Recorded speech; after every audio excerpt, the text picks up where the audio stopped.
गुंगिर अपनी स्टोरी का John Wick है, अपनी पोजीशन बनाए रखते हुए दुनिया के सबसे डरावने लेजेंडरी असैसिन के रूप में जो दुनिया ने कभी जाना है। लेकिन सरप्राइजिंगली वही आदमी एक ऑर्डिनरी हाई स्कूलर बन गया है। उसे आपको बेवकूफ न बनने दो थो। उसके पास अभी भी वही स्किल्स है और वो एक ग्रुप ऑफ थग्स को ऐसे डॉग्स ऑन करता है जैसे ये रेगुलर ट्यूसडे हो। बैकग्राउंड में अपने टारगेट्स को डिस्ट्रॉय करने के बाद वो अपनी पीसफुल न्यू लाइफ को वेलकम करता है एक रेगुलर हाई स्कूल स्टूडेंट के रूप में।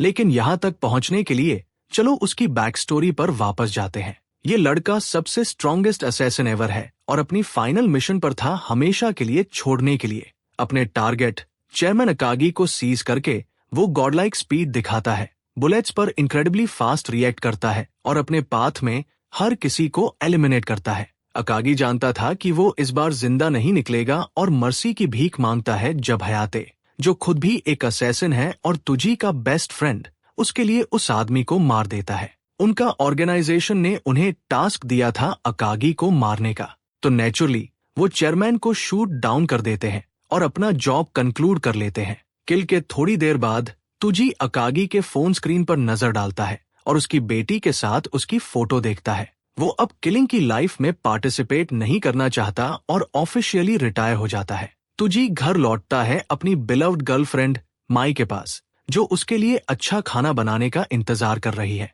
वापस आते समय हयाते बाहर तुजी की एक्सपर्टाइज की तारीफें गा रहा है और बताता है कि वो नंबर 1 असैसिन के रूप में कितना अमेजिंग है। हालांकि हर कोई उसके नाम और रेप्यूटेशन से डरता है, हयाते सोचता है कि ये उनकी लाइन ऑफ वर्क में हेल्प करता है। उसे पहले से ही दुख है कि उसका बेस्ट फ्रेंड हमेशा के लिए रिटायर हो रहा है। लेकिन हमारा लड़का अपनी जॉब ग्राइंडिंग से थक चुका है और नॉर्मल लाइफ क्रूज करना चाहता है। ये सब तब से शुरू हुआ जब वो अपनी गर्लफ्रेंड मराई से मिला। वो उसके और उनके डॉग जॉन के साथ पीसफुल लाइफ जीना चाहता है, जो उसे वो रेयर वार्मथ देता है जो पहले वो नॉर्मली एक्सपीरियंस नहीं कर पाता था। हयात सोचता है कि एक असैसिन के लिए ये हार्ड होगा, खासकर जब वो सिर्फ किल करना ही जानता है। सरप्राइजिंगली रूथलेस असैसिन एक लवर बॉय भी है जो जल्दी अपनी गर्लफ्रेंड को प्रपोज करना चाहता है। घर लौटते हुए तुजी डैपर लगता है और अपनी नॉर्मल लाइफ को वेलकम करता है। वो गीक की तरह नर्वस है, खुद को अपनी लवर से मिलने के लिए प्रिपेयर कर रहा है। ब्लड की स्मेल उसे एज पर डाल देती है और टेरर उसके ऊपर लूम करता है। वो मराई के साथ न्यू लाइफ शुरू करना चाहता है, लेकिन जैसे ही वो अंदर डेश करता है उसकी होप्स एशेस में बदल जाती है। माई अपने डॉग के साथ ब्लड के पूल में रेस्ट कर रही है। डिफीटेड वो उसके पास जाता है, पूछता है कि ऐसा क्या हुआ। हयाते को ठीक पीछे सेंस करके वो अपने बेस्ट फ्रेंड को कॉल करता है, जो तुजी की तारीफ करता है कि वो हमेशा जानता है कौन फॉलो कर रहा है। अनफॉर्चुनेटली ऑर्गेनाइजेशन ऐसे किसी को रिटायर्ड लाइफ नहीं जीने देना चाहता, खासकर जब वो उनके गोल्स अचीव करने में हेल्प करने से मना कर दे। हयाते सोचता है कि मिया एक प्रॉब्लम है, इसलिए उसने उसे मार दिया तुजी को फ्री बनाने के लिए। ओडिन की विल से वो तुजी को मार देता है जब वो पहले से ही डाउन है, ग्रेटेस्ट असैसिन के लॉस को रिग्रेट करते हुए। अपने फाइनल थॉट्स में तुजी हार्श रियलिटी को रिफ्लेक्ट करता है। उसके जैसे आदमी कभी हैप्पी एंडिंग और नॉर्मल लाइफ नहीं पा सकता, और उसके कारण उसकी लवर को रूथलेस मर्डरर की एक्शंस के कंसीक्वेंसेज भुगतने पड़े, जो बहुत दूर ड्रीम करने की हिम्मत कर बैठा। वो तब तक जब तक वो अनकॉन्शियस स्टेट में कई वॉइसेस मर्मरिंग सुनता है जो उसे हेल्प कर रही है। वो वॉइसेस अनफैमिलियर लगती है जब तक वो आखिरकार आंखें नहीं खोलता। लेकिन इस बार वो तुजी असैसिन नहीं है और वो अपने लव्ड वंस के बगल में डाइंग भी नहीं है। लड़का पैनिक की स्टेट में बेड से बाहर निकलने की कोशिश करता है हेल्पलेसली। उसकी विजन ब्लरी है जब तक वो मिरर में देखता है, रियलाइज करता है कि वो पूरी तरह अलग है। इस मोमेंट पर अपने टाइम का सबसे डरावना, सबसे रूथलेस असैसिन सिर्फ एक यंग बॉय से ज्यादा कुछ नहीं है। कैडो फुजियारा को बताया जाता है कि उसने अपने सारे टेस्ट क्लियर कर लिए हैं और पिछले महीने के दौरान उसका रिहैबिलिटेशन साइकिल सक्सेसफुल रहा है। डॉक्टर हैप्पी है ये एक्सक्लेम करने में कि लड़के की लॉस्ट मेमोरीज भी लौट आएंगी जब वो अपनी यूजुअल लाइफ में वापस जाएगा, इम्प्लाई करते हुए कि कैडो को किसी तरह का एमनीजिया हुआ था। तो वो स्टोरी का सिर्फ एक साइड है, क्योंकि यहाँ कोरियन जॉन विक के लिए आखिरी चीज जो वो रिमेंबर करता है वो हार्ट ब्रेकिंग साइड है अपनी बिलव्ड गर्लफ्रेंड की कोल्ड ब्लड में रेस्टिंग अपनी ट्रेजर डॉग के साथ। वो आदमी जो तुजी के नाम से जाना जाता था, डेडलीस्ट असैसिन जो डार्क लाइफ से एग्जिट करना चाहता था, अपने इकलौते फ्रेंड हयाते से बिटरे हुआ। अगली चीज जो वो जानता है वो एक यंग बॉय की बॉडी में है, सिवाय इसके कि उसकी आइडेंटिटी पूरी तरह अलग है उस कोल्ड ब्लडेड असैसिन से जो वो कभी था। उसके लिए अनटैंगल करने को बहुत कुछ है, लेकिन अभी के लिए लड़के ने हॉस्पिटल में स्टे के दौरान कई चीजें पीस टुगेदर कर ली हैं। अपेरेंटली कैडो फुजिवारा, उसकी बॉडी का original owner, tragically run over हो गया था और स्कूल जाते समय ट्रक का विक्टिम बन गया। लड़के को लाइफ थ्रेटनिंग ब्रेन इंजरी हुई जिसके लिए इमीडिएट सर्जरी की जरूरत थी और महीने भर के कोमा में गिरने के बाद वो आखिरकार उठा। सिवाय इसके कि इस बार वो कैडो नहीं बल्कि तुजी है, जो सर्जरी के प्रोसेस और कैसे वो कैरिड आउट हुई इसके बारे में जेन्युइनली क्यूरियस है। अनफॉर्चुनेटली उसे कोई क्लू नहीं है कि उसके किल होने के तुरंत बाद क्या हुआ। आखिरी चीज जो वो रिमेंबर करता है वो एक वॉइस थी जो क्लेम कर रही थी कि तुजी का ब्रेन परफेक्टली अनहार्म था।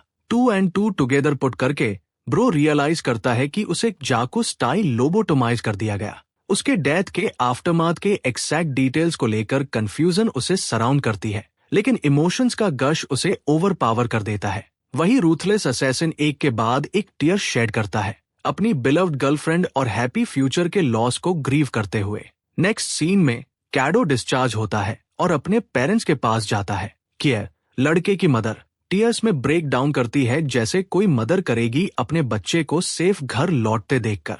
उसका फादर टेरो फुजियारा इंटरेस्टिंगली एक मंगा आर्टिस्ट है जो अपने बेटे की स्पीडी रिकवरी को इक्वली सेलिब्रेट करता है। लड़के की मदर को की एमनीजिया की वरी है, जबकि उसका हस्बैंड उसे अश्योर करने की कोशिश करता है कि सब ठीक हो जाएगा जैसे ही वो नॉर्मल लाइफ में वापस जाएगा। एक्साइटेड वो अपने बेटे से इनपुट मांगते हैं, लेकिन उनकी एक्साइटमेंट के उलट तुजी सिर्फ ड्रेड ही एक्सपीरियंस कर सकता है। वो समझता है कि उसकी न्यू आइडेंटिटी कैडो से टाइड हो गई है, लेकिन अगर कोई उसके लाइफ से जुड़े इंसिडेंट से कनेक्टेड है तो मतलब चीजें जल्दी कॉम्प्लिकेटेड हो जाएंगी। लेकिन अभी के लिए वो हैप्पी स्माइल बीम करता है, अपने पेरेंट्स को अश्योर करता है कि वो ठीक होगा, क्योंकि इंटरनली डेडलीस्ट असैसिन अभी ब्लेंड इन करने के लिए सेटल हो गया है। हम क्विकली ट्रांजिशन करते हैं उस पार्ट पर जहां वो घर पहुंचते हैं। कैडो यहाँ ट्रू शॉक एक्सपीरियंस करता है, रियलाइज करता है कि किड एक ट्रस्ट फंड बेबी है क्योंकि ये हाउस हेल्प जितना बड़ा है।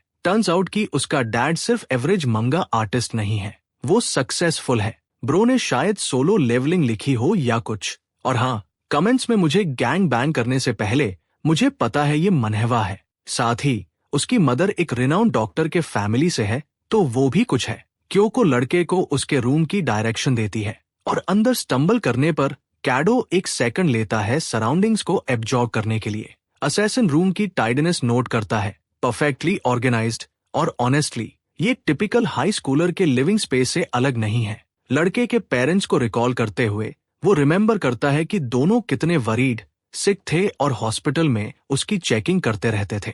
मतलब कैडो को उसके फैमिली से लव और चेरिश मिलता है और ये असैसिन को उसकी गर्लफ्रेंड की इकलौती डिजायर रिमाइंड कराता है कि वो हैप्पी रहे। ये वो हैप्पीनेस है जो असैसिन अपनी लाइफ की वजह से एक्सपीरियंस नहीं कर पाया। अगर कुछ भी तो असैसिन तुझी ऐसी लाइफ नहीं जीना चाहता जो कैडो के पेरेंट्स को डिसपॉइंट कर दे। स्ट्रेंजली वो एक इंटरेस्टिंग फोटो नोटिस करता है, इस बार सिर्फ लड़के के पेरेंट्स नहीं बल्कि 3 लोगों का एक और फैमिली।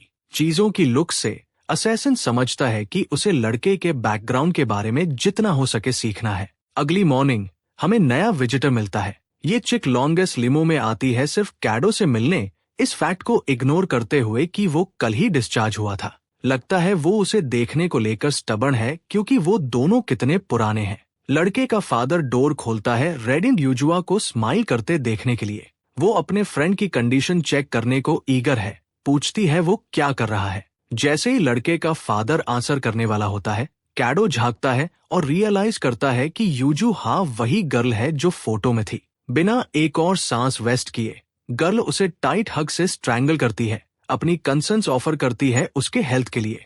क्योको ग्लैड है उन्हें हमेशा की तरह बॉन्डिंग करते देखकर।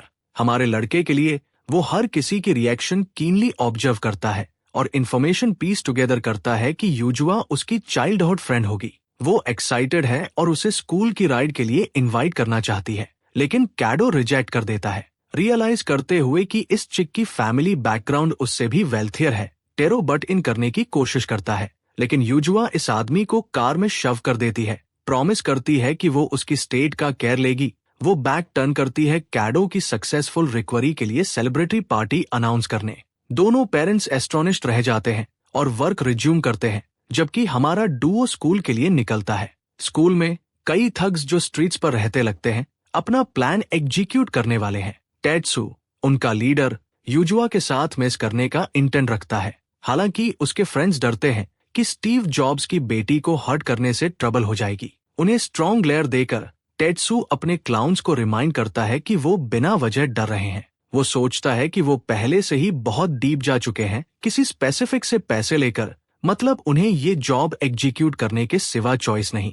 ये वो टाइप के लोग हैं जिनसे हम डील कर रहे हैं। जैसे वो अपने मैलिशियस प्लान्स डिस्कस कर रहे हैं, यूजुआ का एक्सपेंसिव एस्कॉर्ट आता है। सिवाय इसके कि इस बार वो सरप्राइज है उसके बगल में एक लड़के को देखकर। उसके गूंस एक्सप्लेन करते हैं कि वो सिर्फ नॉर्मी है जो उसकी चाइल्डहुड फ्रेंड है और रिसेंटली एक्सीडेंट में था। ये सुनकर टेट्सू इंट्रिग होता है और स्माइल के साथ क्रीप अप करता है। नेक्स्ट सीन में यूजुआ और कैडो अपनी क्लासेस के लिए अलग हो जाते हैं। असैसिन एक सेकंड लेता है उसकी पर्सनैलिटी एसेस करने के लिए। बिलीव करता है कि वो काइंड फ्रेंड है जो उसके लिए बिग सिस्टर की तरह लुक आउट करती है। अपनी न्यू क्लासरूम में एंटर करते हुए कैडो नॉर्मल लाइफ का हिंट एक्सपीरियंस करता है, कभी प्रॉपर स्कूल अटेंड न करने की वजह से।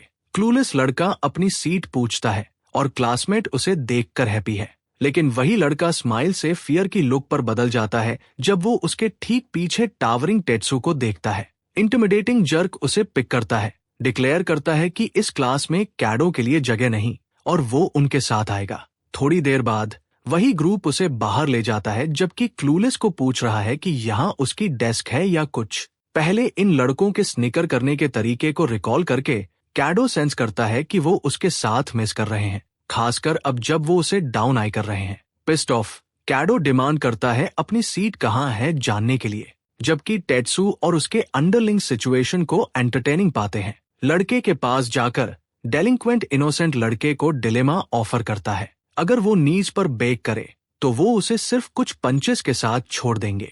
अपेरेंटली इस लड़के के एस में स्टिक है क्योंकि यूजुआ को पसंद है उसके बजाय।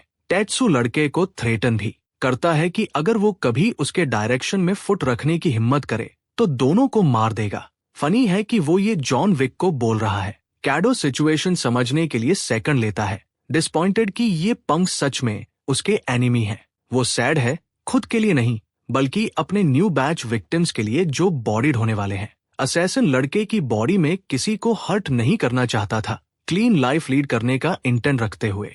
फाइनल वार्निंग के लिए वो काल्मली टेट्सू को बताता है कि अगर वो अपने वर्ड्स बैक ले तो पीसफुली सेटल कर सकते हैं। ऑफ कोर्स ये रिमार्क ब्लॉन्ड शावलेस पंक को रेजिंग कर देता है, जैसे टैको बेल के बाद डायरिया हो रहा हो। फेरोसिटी से पल्सिंग ये आदमी फिस्ट से चार्ज करता है, सिंगल अटैक से लड़के को किल करने का एम रखते हुए, लेकिन माई ग्लोरियस किंग अटैक की ट्रेजेक्ट्री एसेस करता है। इस लड़के को प्योर अमेचर कंसिडर करते हुए लाउजी पंच से अटैक करने के लिए मिलियन वीक स्पॉट्स एक्सपोज करते हुए अटैक इतना पिटिफुली स्लो है कि कैडो को ट्राई भी नहीं करना पड़ता और इजिली अपने सिंगल पंच से टेट्सू का कॉन्फिडेंस डिस्ट्रॉय कर देता है। रियलाइज करते हुए कि सिचुएशन सीरियस मेजर्स मांग रही है, वो ब्यूटीफुली टेट्सू की चिन पर पाम स्ट्राइक करता है, फिर जूडो स्लैम से ग्राउंड पर रैगडॉल करता है। सब एक साथ रियलाइज करते हुए कि रियल वर्ल्ड पैथेटिकली पीसफुल है उस हेल की तुलना में जिसकी वो यूज्ड है। थोड़ी देर बीतती है जब तक यूजुआ उसकी एड के लिए रश करती है, सिर्फ ये रियलाइज करने के लिए कि ये आदमी पियर्सिंग सनलाइट के सामने ऑरा फार्मिंग कर रहा है। टर्न्स आउट ये आदमी डेंजर में नहीं था, वो खुद डेंजर है। यूजुआ एस्ट्रोनिस्ट है, पूछती है कि उसके सामने खड़ा लड़का सच में वही कैडो है जो वो अपनी पूरी लाइफ जानती है। यूजुआ हेल्पलेसली पूछती है कि क्या वो उन्हें ग्राउंड पर बीट करने का रिस्पॉन्सिबल है। पहले तो हमारा लड़का हेजिटेंट है और आखिरकार एक्सक्यूज बनाता है कि उसे पॉइंटलेस फाइट में ड्रैग किया गया। अपेरेंटली यूजुआ ने भी न्यूज सुनी थी, इसलिए वो रूफटॉप पर चेक करने रश की थी। वो रियलिटी बिलीव करना चाहती है कि इनोसेंट लुकिंग लड़का जैसे कैडो इतनी ब्रूटल फाइट में इन्वॉल्व नहीं हो सकता, लेकिन तब तक जब तक वो उसके कॉलर पर ब्लड का टिन स्पॉट करता है, सोचता है कि वो हर्ट हो गया होगा या कुछ। कैडो रीजन करने की कोशिश करता है कि वो परफेक्टली फाइन है, लेकिन यूजुआ वरीड मेस है और उसे रोअर करती है इतनी वरी कराने के लिए। उसकी वरीड एंगर सैडनेस में बदल जाती है, हिम गेटिंग हर्ट के आइडिया को एक्सेप्ट न कर पाने से। असैसिन वंडर करता है क्या हुआ और एनीवे अपोलोजाइज करता है। वो अभी क्लास वापस जाने का डिसाइड करते हैं, लेकिन जाते समय कैडो बीटन अप ब्लॉन्ड की मर्मरिंग सुनता है। ब्रो मैड है और उसके खिलाफ रिवेंज लेने का प्लान करता है। सीन क्विकली कट होता है लेट नाइट पार्टी पर जो यूजू ने पहले प्लान की थी। उसके पेरेंट्स शैंपेन और सबसे सेलिब्रेटिंग फूड टेबल पर निकालते हैं। उन्होंने इसके लिए किसे हायर किया? गॉर्डन रैमजे को। जबकि लड़के के पेरेंट्स हैप्पी लाफ में मोमेंट एंजॉय कर रहे हैं। कैडो मदद नहीं कर पाता, लेकिन फिर से अपनी बिलव्ड गर्लफ्रेंड माई की इमेज रिमिनिस करता है, जो अक्सर उसे ऐसे ही स्माइल करती थी और जल्दी खाने को अर्ज करती थी। उसकी वर्ड सुनकर ये आदमी किलिंग मशीन से ईटिंग मशीन बन जाता है, यहाँ तक कि उनका डॉग भी फूड ट्राई करना चाहता था। उसी नाइट तुजी अपनी गर्लफ्रेंड के पास जाता है, वंडर करता है कि फैमिली के साथ हैप्पी मोमेंट एक्सपीरियंस करना कैसा लगता है। वही फीलिंग उसके करंट सेल्फ में चैनल होती है, जैसे वो आखिरकार नॉर्मल लाइफ क्या होती है एक्सपीरियंस करता है। एनीवे, यूजुआ पार्टी में लेट लगती है, हालांकि शुरू में उसका ही आइडिया था। लड़के का फादर एक्सक्लेम करता है कि यूजुआ रिसेंटली रफ टाइम से गुजर रही है, हालांकि वो कभी शो नहीं करती और हमेशा ब्रेव फेस रखती है। सडनली लड़के के चेस्ट में अनप्लेजेंट फीलिंग क्रीप करने लगती है, जैसे उसकी सेंसेस उसे किसी तरह की वार्निंग दे रही हों। क्यूरियस, वो अपना फोन चेक करता है सिर्फ ये देखने के लिए कि उसकी चाइल्डहुड फ्रेंड कॉल कर रही है। वो पिक करता है उसकी कंडीशन पूछते हुए सिर्फ पहले वाले पंक की वॉइस सुनने के लिए। पंक ग्लैड है कि वो क्विकली कैच ऑन कर गया और लड़के को स्पेसिफिक लोकेशन पर आने को इनवाइट करता है उसके कोऑर्डिनेट्स के मुताबिक, और अगर कैडो रिफ्यूज करता है तो वो यूजुआ को कंसीक्वेंसेज पे कराएंगे। बाय द वे, वही चिक और उसका ड्राइवर हॉस्टेज है, तो वो सच में किडिंग नहीं कर रहा। यूजुआ की वॉइस पीछे से रोअर करती है, जैसे वो प्लीड करती है कि वो ना आए, लेकिन हमारे लड़के ने वो सब सुना जो वो सुनना चाहता था और रियलाइज करता है कि अगर वो जल्दी एक्ट नहीं करता तो वो उसे हर्ट करेंगे। तो वो डायरेक्शंस मांगता है और डेलिंक्वेंट ग्लैडली ऑफर करता है। फोन कॉल थोड़ी देर बाद एंड होती है और कैडो एक्ट करता है जैसे वो किसी और फ्रेंड से फोन पर था, न कि उससे। अपने पेरेंट्स को इन्फॉर्म करते हुए कि उसे क्विक एरंड के लिए जाना है, कैडो अश्योर करता है कि वो जल्दी वापस आएगा। सीन डार्क और अबैंडन फैक्ट्री पर कट होता है, जहां दर्जन भर आर्म मैन उसे बीट करने का वेट कर रहे हैं। लेकिन सिर्फ वो नहीं, ऑर्गेनाइजेशन का लीडर भी आया है, जबकि उसका बॉडीगार्ड कैजुअली पीछे वर्कआउट कर रहा है। आदमी पिस्ट है कि तात्सुया ने कॉल करने की जहमत की और उसके फेस में कैन स्लैम करता है। वो लो प्रोफाइल रखने की कोशिश कर रहा था और सडनली यहाँ बुलाया जाना उसे ग्रेट रिस्क पर डालता है। एनीवे, स्कम्बैग रिवील करता है कि उसने यूजुआ को कैप्चर किया है ऑर्गेनाइजेशन के ऑर्डर एग्जीक्यूट करने के लिए। अपेरेंटली वो उससे इनहेरिटेंस रिगार्डिंग कुछ सीक्रेट इन्फॉर्मेशन इंटरोगेट करना चाहते हैं, लेकिन अब तक वो क्रैक नहीं हुई। कंस्टेंटली कहती है कि उसे कुछ नहीं पता। वो एक्चुअली मेन रीजन है कि टेत्सुया ने उसके बेस्ट फ्रेंड को कॉल किया, वही किड जो हमेशा उसके अराउंड होवर करता है। सोचता है कि अगर वो उसे हर्ट करने की थ्रेट दे तो वो बीन स्पिल कर देगी।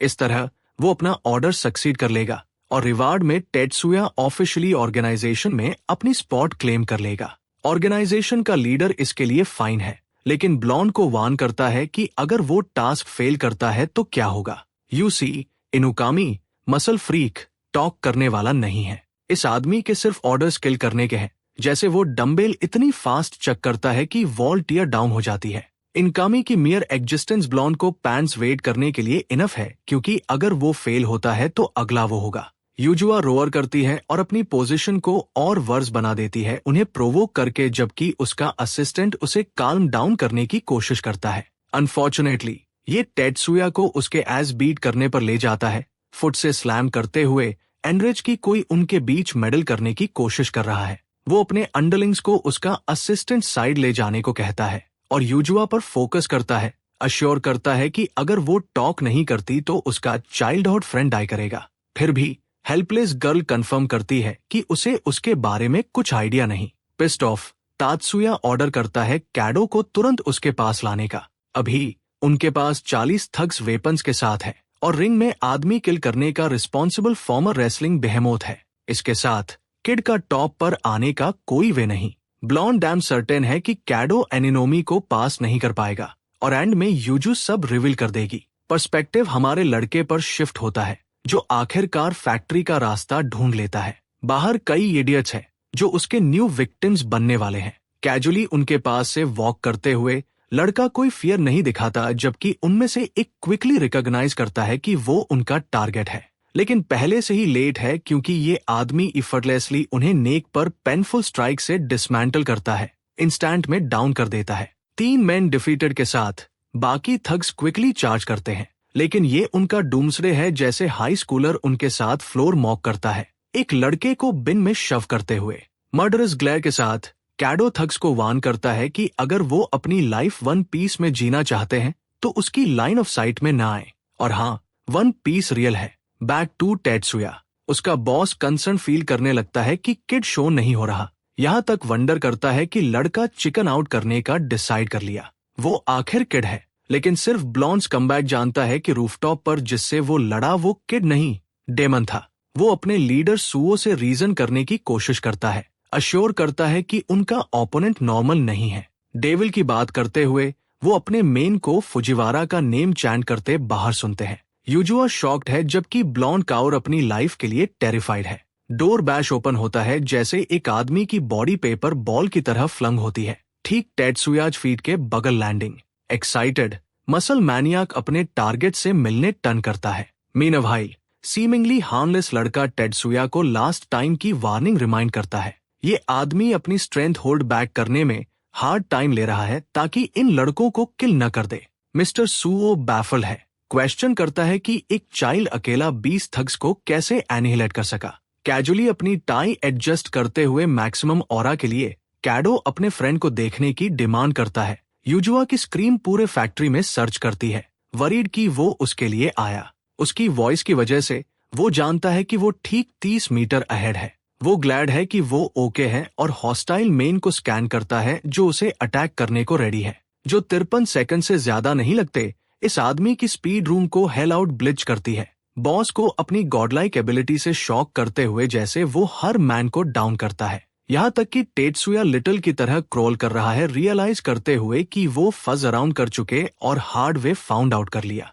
डेथ का फियर उसके ऊपर लूम करता है जैसे हमारा लड़का टेत्सुया को ग्रैब करता है, फिर फिस्ट लॉक करता है, प्रॉमिस करता है कि उसे काफी सफर कराएगा। नेक्स्ट फ्यू मोमेंट्स में ये आदमी लाइटनिंग फास्ट पंचेस थ्रो करता है, प्रिसाइजली तात्सुयाज क्लैविकल्स, लोअर रिब्स और एल्बोज शैटर करते हुए।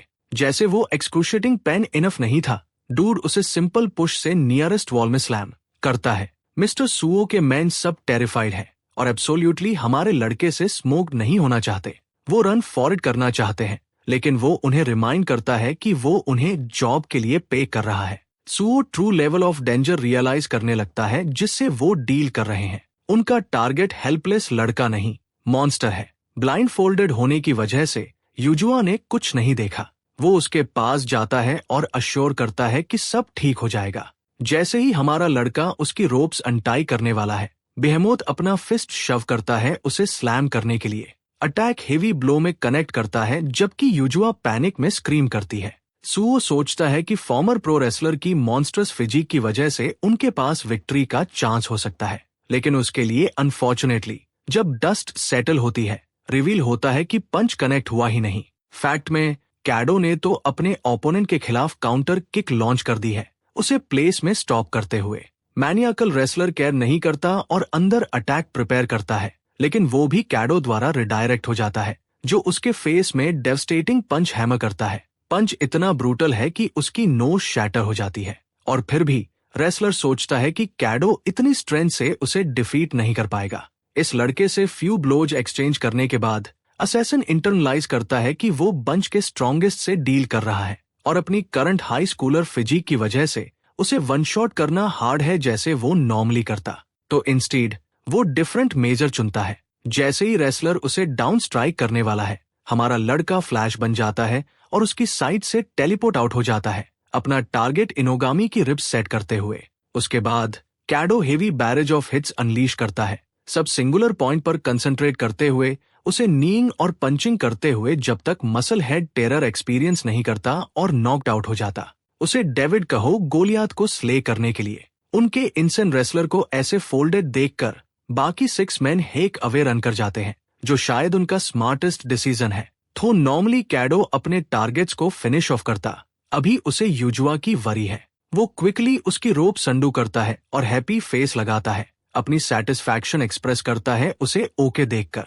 वो यूजुआ को अश्योर करता है कि सिचुएशन अंडर कंट्रोल है और कवाई, उसका असिस्टेंट, भी फाइन होगा। ऑफ कोर्स इस तरह की ट्रॉमेटाइजिंग सिचुएशन उसके जैसे गर्ल के लिए नॉर्मल नहीं, जो कैडो को वंडर कराता है कि क्या वो अफ्रेड है। लेकिन हिलेरियसली वो उसकी टाई ग्रैब करती है और थैंक करने के बजाय उसके एज पर बैलिस्टिक हो जाती है इमेजिनेबल वर्स्ट रूट लेने के लिए। यू सी, वो इजिली पुलिस कॉल करके सिचुएशन रिजॉल्व कर सकता था या एडल्ट से कंसल्ट कर सकता था, लेकिन इंस्टेड ब्रो को मूवी एंट्रेंस बनानी थी और 40 मेन को सोलो करना था। फिर भी यूजुआ अपनी ग्रैटिट्यूड ऑफर करती है कि वो इतना दूर गया उसे प्रोटेक्ट करने के लिए, लेकिन उसे पेन होता है हर बार जब वो खुद को ऐसे डेंजर में डालता है। उसकी करंट स्टेट फिर से मराई की रिमिनिसेंट है, जो हमेशा तुझी को घर लौटने को कहती थी, हमेशा वरी करती कि वो उसे किसी दिन लूज कर देगी। कैडो उसके साथ लेवल करता है और अपने फ्रेंड को प्रॉमिस करता है कि अब से वो उसे कभी वरी नहीं कराएगा।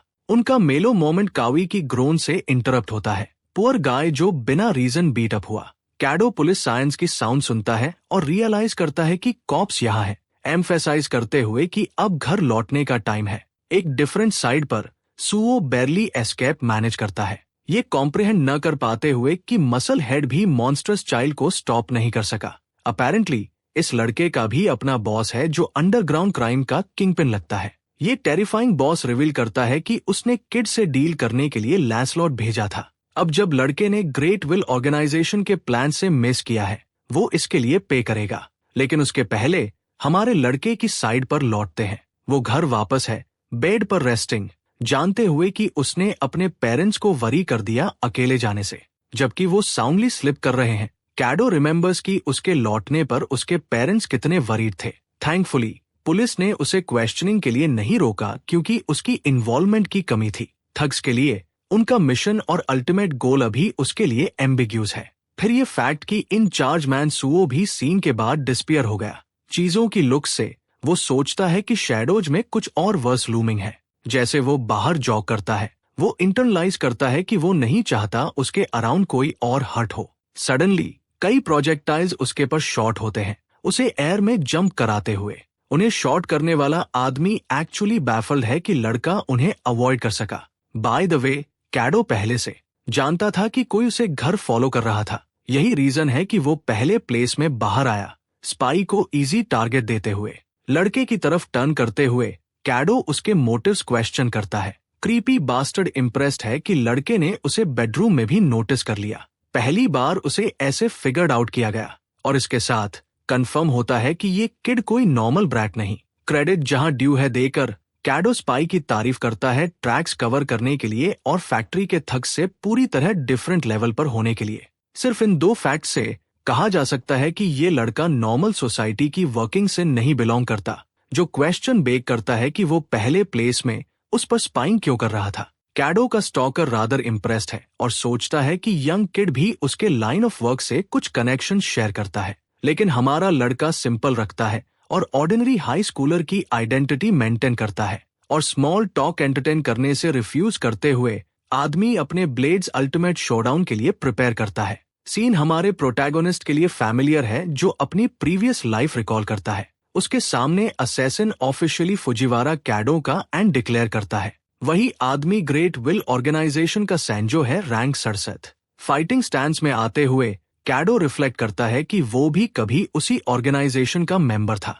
चलो ग्रेट विल ऑर्गेनाइजेशन के हेडक्वार्टर्स विजिट करते हैं। काउंसिल मेंबर अकात्सुकी फ्रस्ट्रेटेड है कि यूजुआ को किडनैप करने के बाद भी उन्हें कोई लीड्स नहीं मिली। अकात्सुकी सोचता है कि उन्हें शुरू से ही मिशन के लिए लांस डिप्लॉय करना चाहिए था ताकि चीजें ओवर हो जाएं।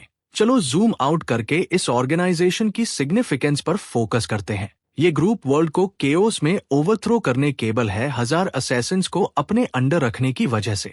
उनमें से टॉप 100 असैसिन्स एलिट्स कंसिडर्ड है और लांस का टाइटल दिया जाता है। हर लांस इतना रिलायबल है कि हर जॉब के लिए उनका 100% सक्सेस रेट है। अदर थिंग्स में मिनामी और अकात्सुकी सेम है। मिनामी रिवील करती है कि वो स्पेसिफिक ट्रेजर सर्च कर रहे हैं जो वर्ल्ड का बैलेंस शिफ्ट कर देगा। वो ट्रेजर फेनरियर सीड कहलाता है और यूजुआ सपोजली उस सेक्रेट ट्रेजर की करंट ओनर है, तो उनके पास ऐसा कंक्लूड करने का कोई एविडेंस नहीं। योशिमा रिवील करता है कि उसने पहले से सैंजू को जॉब के लिए भेज दिया है। रिविलेशन उन्हें शॉक करता है क्योंकि लांस यूज करने से पहले ओडिन की परमिशन चाहिए होती है, लेकिन वो चीज है योशिमा ने पहले से परमिशन एक्वायर कर ली है। पहले तो वो जानते हैं कि यूजुआ का बॉडीगार्ड ट्रैश है, तो कोई वे नहीं कि वो हो सकता था। कंक्लूडिंग की सिचुएशन में वो समझते हैं उससे ज्यादा है। वो अपने एनिमीज को थ्रेट डीम करता है और इसलिए लांसेस के हाथों उन्हें एलिमिनेट करना चाहता है। यह हमें फाइट के सीन पर लाता है जहां कैडो रियलाइज करता है कि वो उसी ऑर्गेनाइजेशन से किसी से डील कर रहा है।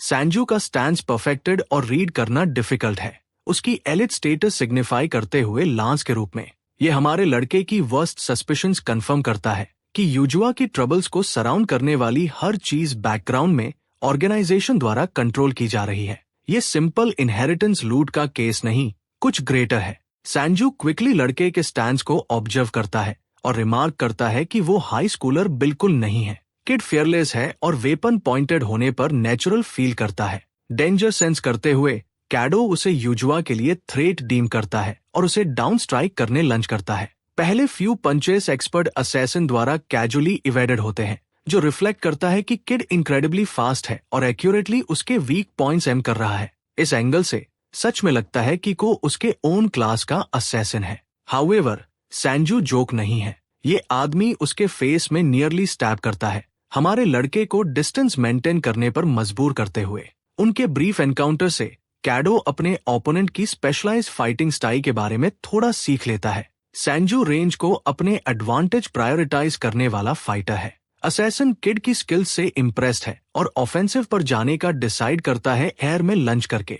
टेबल स्टर हो चुके हैं और वो पहले बटरफ्लाई स्लैश पर जाता है। असैसिन क्विकली खुद को डिफरेंट स्टैंड्स में रिवायर करता है हमारे लड़के को ओवरवेल्म करने के एफर्ट में। सैंजू जेन्युइनली प्लीज्ड है अपने ओपोनेंट को एक्सपर्ट की तरह डॉज करते देखकर। मीनवाइल, हमारा लड़का रियलाइज करने लगता है कि स्ट्रेंथ और स्पीड में वो फार बिहाइंड है। ऐसे ओपोनेंट को डिफीट करने का सिर्फ एक वे है और वो है एनवायरनमेंट स्कैन करना। जबकि एलिट लांस ऑफेंसिव पर हेवी जा रहा है, वो सोचता है कि आखिरकार उसे स्ट्राइक करने का ओपनिंग मिल गया, लेकिन उसके शॉक के लिए जब वो फाइनल ब्लो नेल करता है, कैडो कैजुअली अपनी जैकेट से स्लिप आउट कर देता है, फिर प्रिसाइज स्विंग से उसकी नेक स्टैब करने से पहले। सरप्राइजिंगली लास्ट टाइम पर इवेड मैनेज करता है और अपने स्विंग से रिटेलिएट करता है। स्लैश कैडो को कट कर देता है, ब्लड ड्रिप करता है और रियलाइजेशन सेट इन होती है कि वो पावरफुल लांस से डील कर रहा है। वो अपनी लिमिटेशंस रियलाइज कर रहा है वीकर और अनट्रेंड फिजिक की वजह से, जबकि लांस लड़के के ट्रैप करने के अटेम्प्ट से रादर इम्प्रेस्ड है। वो टॉक्स करता है कि कैडो के परफेक्टेड मूवमेंट शोकेस करते हैं कि वो इजीली कॉम्बैट में प्रोफेशनल है, सिवाय इसके कि वो जिस चीज में लैक करता है वो प्योर किलिंग इंटेंट है। उसे सिर्फ हाई स्कूल स्टूडेंट असैसिनेट करने का ऑर्डर मिला था, लेकिन अब उसे समझ आता है कि लांस को ऐसा जॉब क्यों दिया गया। सैंजू रिवील करता है कि वो यूजुआ के साथ ऑर्गेनाइजेशन के इंटेंशंस के लिए थ्रेट है, इसलिए उसे तुरंत असैसिनेट करना है। अपने कन्फेशन की वजह से कैडो अब सर्टेन है कि ऑर्गेनाइजेशन सबसे कनेक्टेड है। फाइटिंग मोड स्विच करने का डिसाइड करते हुए असैसिन अपना कॉम्बैट मोड एक्टिवेट करता है, कूलेस्ट पोज ट्राई करते हुए।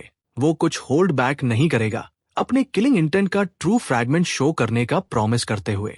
सैंजू अपने बैटशिट क्रेजी ड्रैगन डांस फॉर्म से लंच करता है, जो एसेंशियली हंड्रेड्स ब्लेड स्ट्राइक्स हमारे लड़के पर हर्लिंग है। लांस अपनी परसूट में माइंडलेस हो चुका है और लिटरली ट्री को ईज से स्किन डाउन कर देता है। मीनवाइल, कैडो खुद को हाइड करने के लिए सेफ स्पॉट ढूंढता है, रियलाइज करते हुए कि वो नॉर्मल असैसिन के लेवल से बहुत बियॉन्ड किसी से डील कर रहा है। क्रेजी टॉर्नेडो उसका कवर स्लाइस करता है, वाटर का गीजर अनलीश करते हुए। अपनी बॉडी पर अंदर कट सफर करने के बाद कैडो रियलाइज करता है कि वो लांस के ऊपर एस क्लास यूजर से डील कर रहा है। उसके एंडलेस स्लैशेस इतने इनक्रेडिबली डिफिकल्ट है कि हमारे लड़के भी अनस्कैथ्ड नहीं निकल पाता। सैंजू बैलिस्टिक हो जाता है और हाई स्कूलर को किलर होने का एक्यूज करता है। वंडर करता है कि अगर यूजुआ कोलेटरल डैमेज में किल हो जाए तो ठीक है, और वेल यही ये आदमी फकअप करता है क्योंकि वो लाइन अकेले कैडो की ट्रॉमेटिक फ्लैशबैक सीक्वेंस ट्रिगर कर देती है। सिवाय इस बार उसकी गर्लफ्रेंड का फेस उसके फ्रेंड के से रिप्लेस हो जाता है। पिस्ड ऑफ, वो असैसिन को हेड में टैकल करने लंच करता है उसके हाथ से ब्लेड स्मैश आउट करता है, ग्रैब करता है, फिर शार्प कट स्पीड ब्लिच करते हुए उसके शोल्डर अक्रॉस। सब इतना फास्ट होता है कि एक्सपर्ट लांस भी परसीव नहीं कर पाता क्या गलत हुआ। वो सिर्फ सोच सकता है कि वो किस तरह के मॉन्स्टर्स किड से डील कर रहा है। हमारा लड़का लास्ट टाइम वाली गिल्ट और सफरिंग फिर एक्सपीरियंस करने से रिफ्यूज करता है, इसलिए वो अपनी लाइफ से युजुआ को प्रोटेक्ट करने का प्रॉमिस करता है। लांस सोचता है कि अपनी फेट रजिस्ट करना पॉइंटलेस है क्योंकि वो गॉड की विल से डाई करने वाला है। ब्रो शोल्डर डाउन है और फिर भी फाइट करना चाहता है। उसके एंडलेस स्लैशेस अब यूजलेस है क्योंकि कैडो हर अटैक को सीजन प्रोफेशनल की तरह मैच कर रहा है। हाई स्कूलर को काउ रिक्यूज करते हुए सैंजू अपने एक अटैक में खुद को वाइड ओपन छोड़ देता है। उसे उसकी प्लेस रिमाइंड करते हुए कैडो ठीक उसके पीछे जाता है, पेनफुली उसकी थाई स्लैश करता है और प्रो असैसिन को इतना लाउड होने के लिए बिलिटल करता है। ऐसे स्टेट में रिड्यूस्ड सैंजू मदद नहीं कर पाता लेकिन क्वेश्चन करता है कि ये लड़का सडनली इतना फास्ट कैसे हो गया। लास्ट टाइम जैसे सेम टैक्टिक्स रीयूज करते हुए वो हमारे लड़के को ओवरवहन करने की कोशिश करता है। ये उसके लिए डिजास्टर में एंड होता है क्योंकि कैडो उसके लेफ्ट आर्म अराउंड कई कट्स छोड़ देता है, रिवील करते हुए कि अब कोई पॉइंट नहीं क्योंकि वो पहले से उसके सारे मूव्स रीड कर चुका है। अपने नेक्स्ट अटैक में कैडो इनक्रेडिबल स्पीड से बर्स्ट करता है, बेब्लेड बनकर सैंजू की बॉडी तक स्लैशिंग। अपना मर्डरस ग्लेयर डॉनिंग वो लांस का एंड डीम करता है, जो अभी भी क्वेश्चन कर रहा है कि कोई इतनी स्विफ्ट नाइफ वर्क और गॉडलाइक स्पीड कैसे मास्टर कर सकता है। जिस तरह वो फाइट कर रहा है वो उनके रैंक्स में नंबर 1 असैसिन गुंगिर के रैथ को रिमाइंड करता है। काओ ब्रूटली इस लड़के की बॉडी रिप करता है जब तक वो ब्लड का पूल गश नहीं करने लगता। फाइट ओवर है सैंजू रियलाइज करते हुए कि शुरू से ही वो कितना आउट क्लास था। जैसे वो हेविली पैंटिंग कर रहा है, लांस फियर में ट्रेम्बल करता है, सेंस करते हुए कि वो मसल भी मूव नहीं कर सकता क्योंकि उसके आर्म्स में टेंडन सेवर हो चुके हैं। लेकिन हमारा लड़का काइन है कम से कम एक लेग छोड़ने के लिए ताकि वो गेट बाय कर सके। बाकी के लिए किलिंग मशीन उसे अश्योर करता है कि उसका लांस करियर फिनिश्ड है और वो अब किसी को किल नहीं कर पाएगा। रुकलेसली कैडो रिमार्क करता है कि इस तरह असैसिन अपनी आइडेंटिटी का वो ओनली पार्ट लूज कर देगा जो वो सबसे ट्रेजर करता है। ये डेथ से वर्स फेट है क्योंकि ये लोग नॉर्मल सोसाइटी में भी ब्लेंड नहीं कर सकते। लेकिन इस लड़के को अलोन छोड़ने से पहले लड़का अपने 2 क्वेश्चंस डिक्लेयर करता है, प्रॉमिस करते हुए कि अगर वो आंसर करने से रिफ्यूज करता है तो उसकी अदर लेग पेनफुली कट करेगा।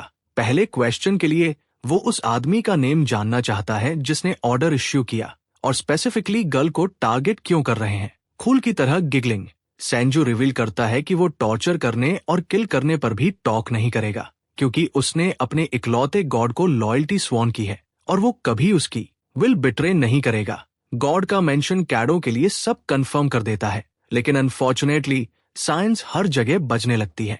सैंजू की रेकलेसनेस ने कॉप्स अट्रैक्ट कर लिए हैं। उस ब्रीफ विंडो में लड़का अपनी इकलौती लेग यूज करके एस्केप मैनेज करता है। वो किड को भी बाहर निकलने की रिकमेंड करता है इससे पहले कि वो कैच हो जाए। जाने से पहले सैंजू वंडर करता है कि क्या लड़का सच में ऑर्डिनरी हाई स्कूल स्टूडेंट बनना चाहता है। वो क्वेश्चन उसे मेमोरी लेन में फ्लड कर देता है क्योंकि कैडो रिमेम्बर्स कि उसके अराउंड हर कोई सोचता था कि वो नॉर्मल लाइफ एक्सपीरियंस नहीं कर सकता सिर्फ इसलिए क्योंकि वो कोल्ड डेड असैसिन के रूप में लाइफ जी चुका है। यहाँ तक कि अब जब वो ब्लड में कवर्ड है वो थॉट उसे क्लिंग करता है। क्या वो सच में नॉर्मल है? क्या उसे हाई स्कूल स्टूडेंट कंसिडर भी किया जा सकता है? वो क्वेश्चन अभी आंसर्ड नहीं हुआ, लेकिन हम हेडक्वार्टर्स पर शिफ्ट करते हैं जहां योशिमा सैंजू के अपडेट के बारे में सीखता है। इजुमो रिपोर्ट करता है कि लांस इतना डिसमेंटल हो चुका है कि वो वर्क कंटिन्यू भी नहीं कर सकता।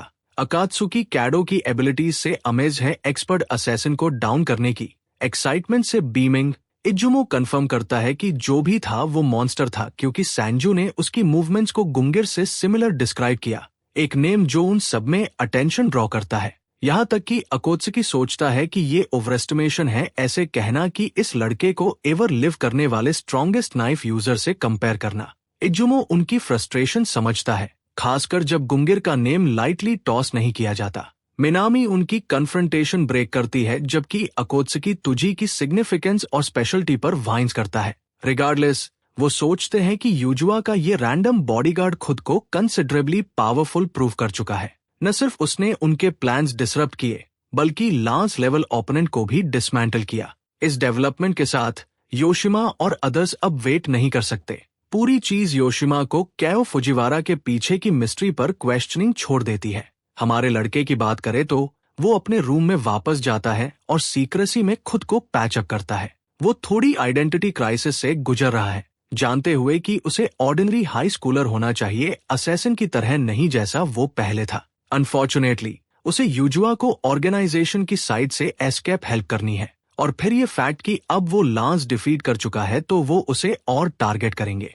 ऐसी बॉडी के साथ वो लॉस पर होगा, तो कैडो वर्क पुट इन करने और फिर स्ट्रांग होने का इंटेंट करता है। अगर उसे इस पीसफुल लाइफ को प्रिजर्व करना है तो उसे अपने पाथ में हर चीज करनी होगी ताकि वो सेफ रहे।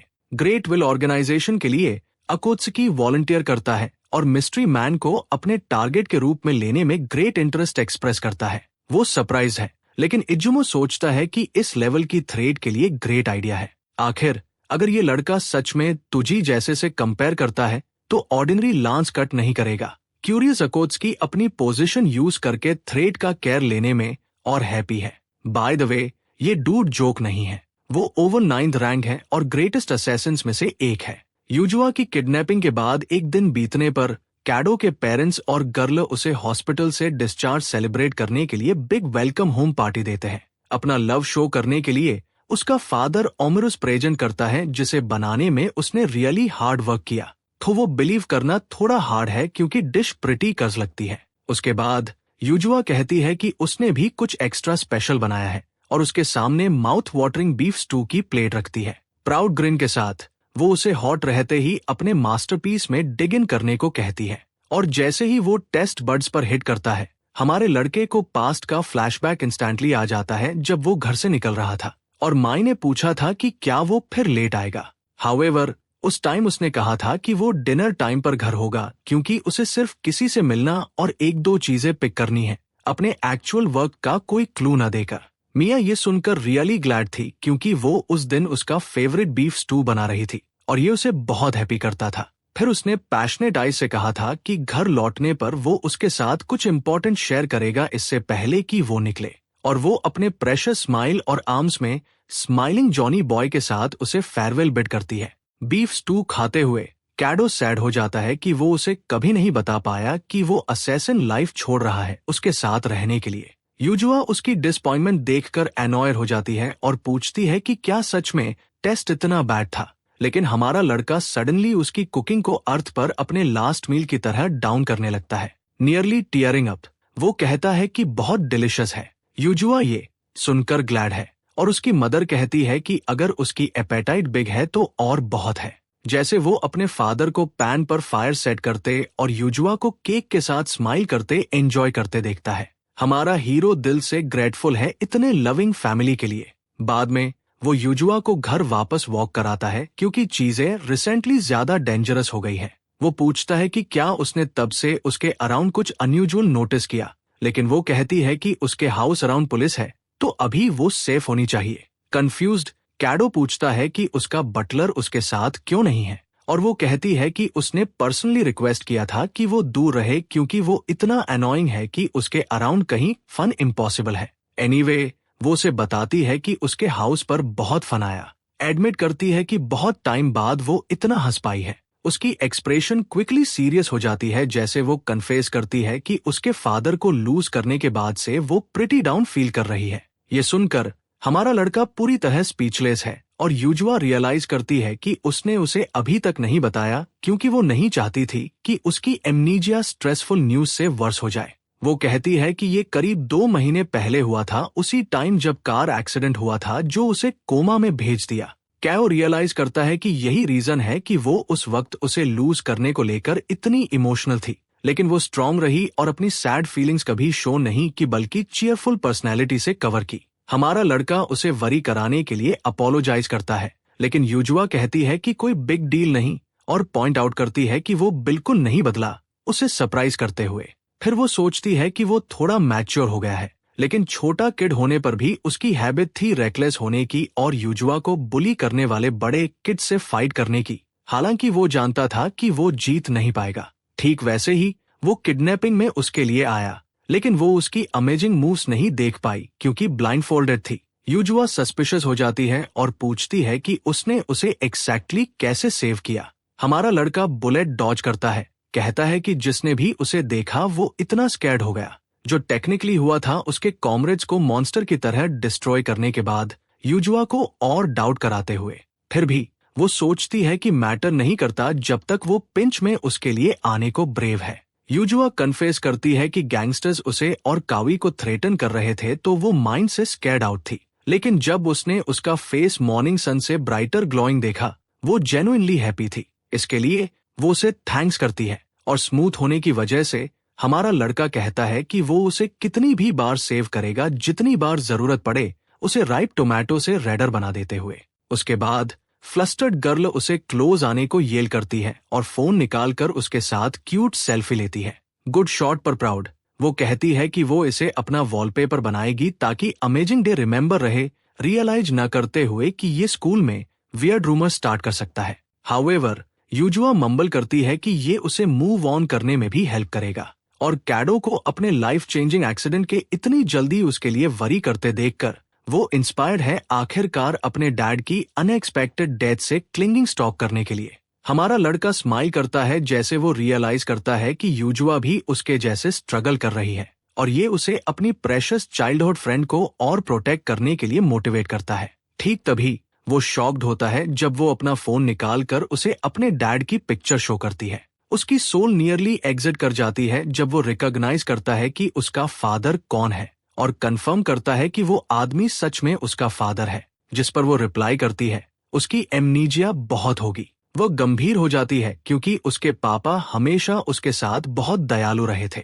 एक गंभीर भाव के साथ वह बताती है कि उसके आसपास के बहुत से लोग उसके पिता के बारे में बुरा बोलते थे, लेकिन वो हमेशा उसके साथ अच्छे रहे और इसी वजह से वो उन्हें दिल की गहराइयों से प्यार करती थी। यूजुआ के पिता की उस तस्वीर को देखते हुए जिसमें वो उसे अपनी पीठ पर उठाए हुए है, काइदो को याद आता है कि बिल्कुल वही वॉलपेपर उसने पहले भी देखा था जब उसने अपना आखिरी मिशन पूरा किया था। उसकी आत्मा का हर एक रेशा दर्द से भर जाता है जब उसे एहसास होता है कि वही था जिसने यूजुआ के पिता को उससे छीन लिया। उसे इतना उदास देखकर यूजुआ उससे पूछती है कि वो अचानक इतना चुप क्यों हो गया। जब काइदो ये सब अपने दिमाग में समझने की कोशिश कर रहा होता है और अकागी ग्रुप के चेयरमैन की बेटी के सामने खड़ा होता है, उस आदमी की बेटी के सामने जिसे उसने ठंडे दिमाग से मार डाला था, वो खुद को समझाने की कोशिश करता है और सोचता है कि ट्रिगर तो हयाते ने दबाया था और अगर उसे पता होता कि वो उसका पिता है तो वो कभी भी ये मिशन स्वीकार नहीं करता।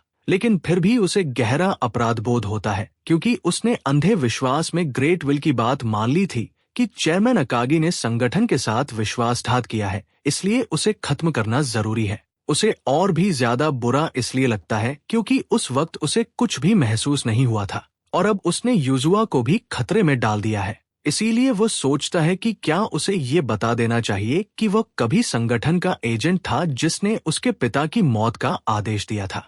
वो गहरी झुंझलाहट में अपने दांत भींच लेता है लेकिन फिर भी कोई अंतिम फैसला नहीं कर पाता। अगले दिन स्कूल में वो चुपचाप अपनी डेस्क पर बैठा होता है जबकि क्लास की सारी लड़कियां जोर जोर से बात कर रही होती हैं कि एक नया ट्रांसफर स्टूडेंट आ रहा है और उम्मीद कर रही होती हैं कि वो कोई हैंडसम लड़का होगा। आखिरकार हमारा लड़का ये फैसला करता है कि वो यूजुआ को कुछ नहीं बताएगा क्योंकि सिर्फ एक लांस को बेअसर कर देने से संगठन उसका पीछा करना बंद नहीं करेगा। इसलिए उसका एक ही असली विकल्प है कि हर हाल में यूजुआ की रक्षा करता रहे।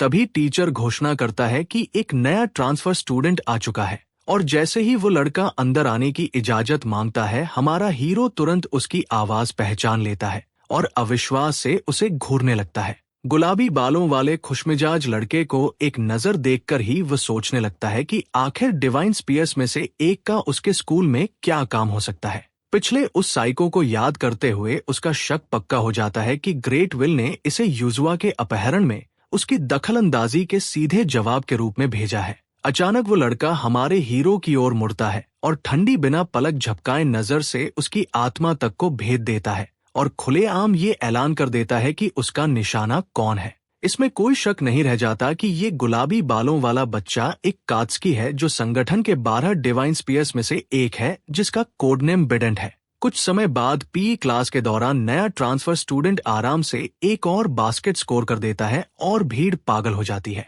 लड़कियां गुलाबी बालों वाले लड़के पर पूरी तरह फिदा हो जाती है, जबकि उसका टीममेट सच में हैरान होता है कि इतनी छोटी हाइट होने के बावजूद वो इतना ऊंचा कैसे कूद लेता है।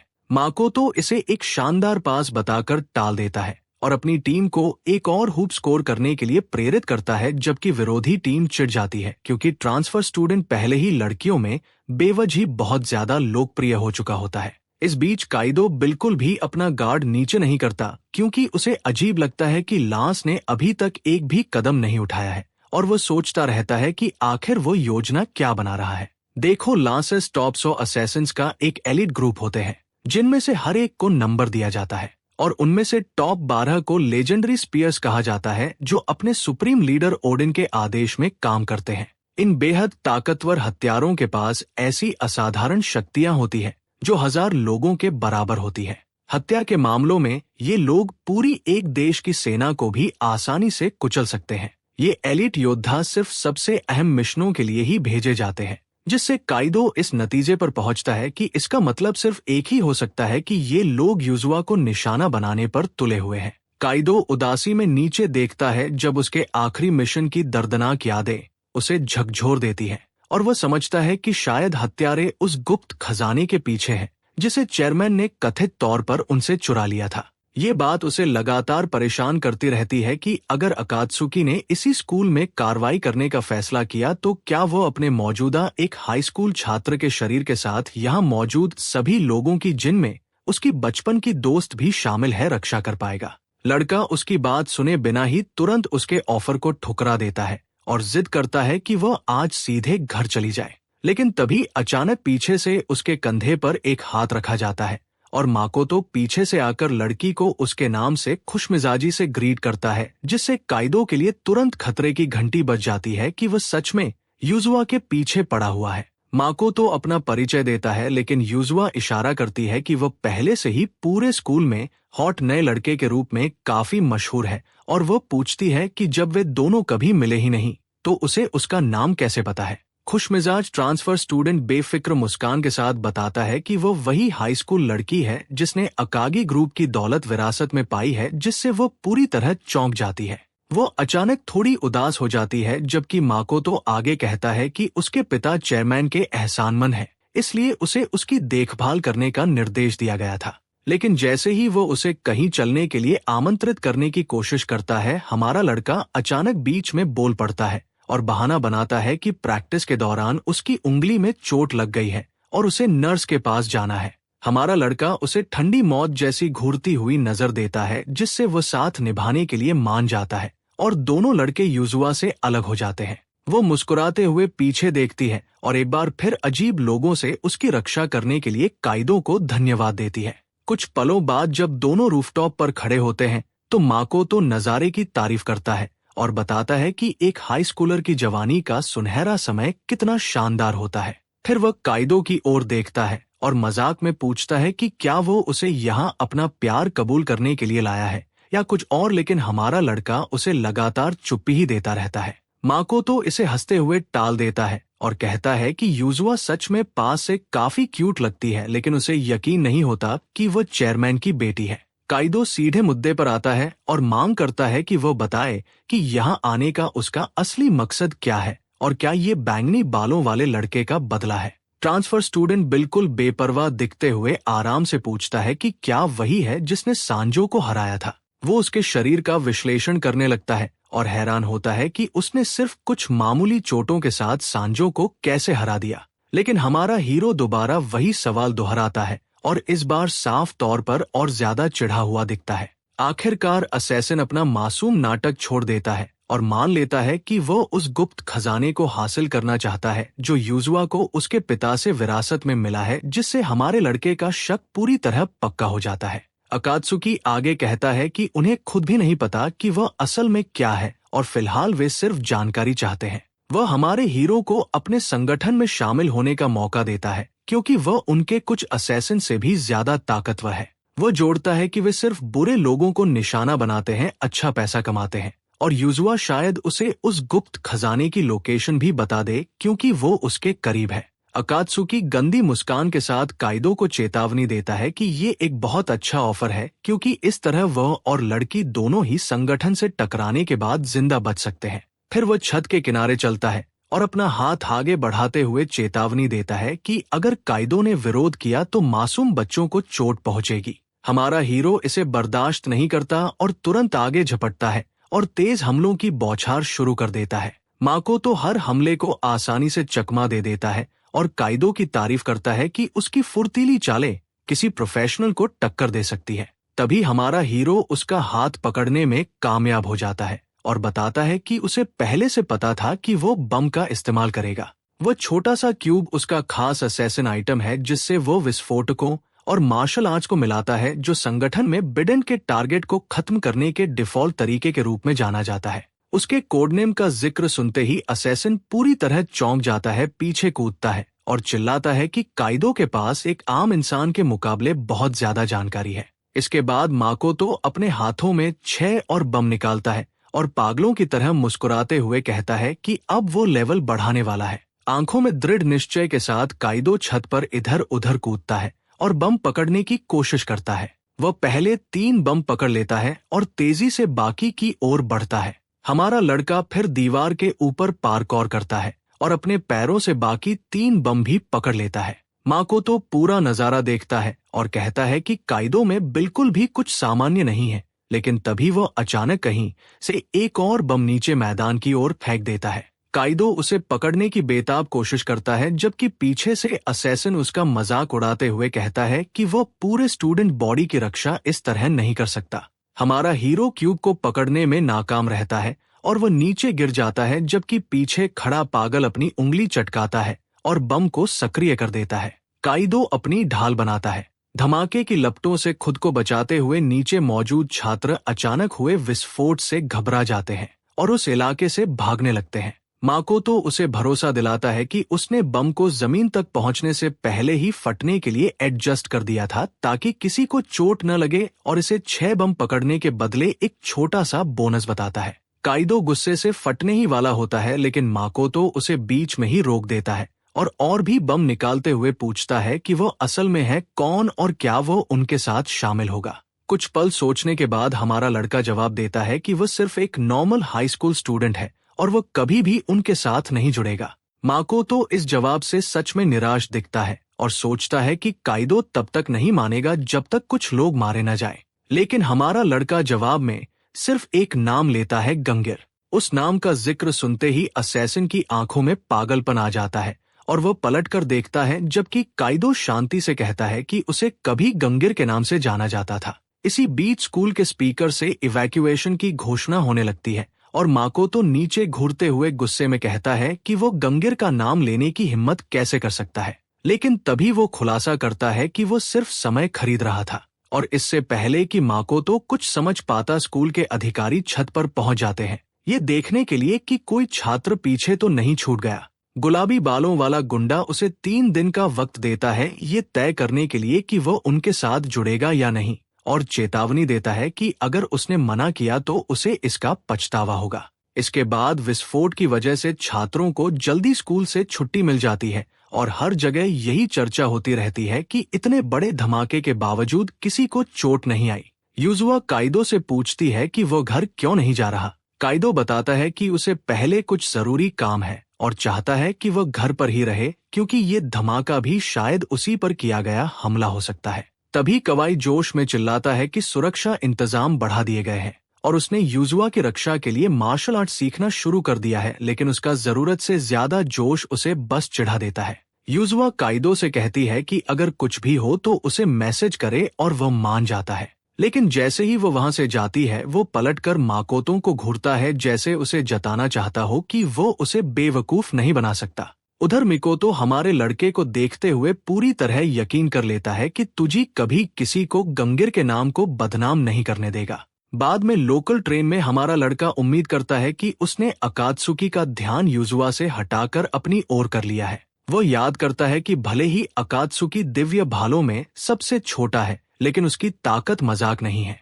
मुट्ठी भींचते हुए वह सोचता है कि वह अपने नए शरीर का आदी हो चुका है, लेकिन अभी भी उसे एक डिवाइन स्पीयर से मुकाबला करने के लिए लंबा रास्ता तय करना है। ये ख्याल उसे डराता है कि 3 दिन बाद अगर आमना सामना हुआ तो वह हार सकता है। फिर भी ये सोच उसके यूजुआ की रक्षा करने के इरादे को जरा भी कमजोर नहीं करती, चाहे इसके लिए उसे गुलाबी बालों वाले उस गुंडे को मारना ही क्यों न पड़े।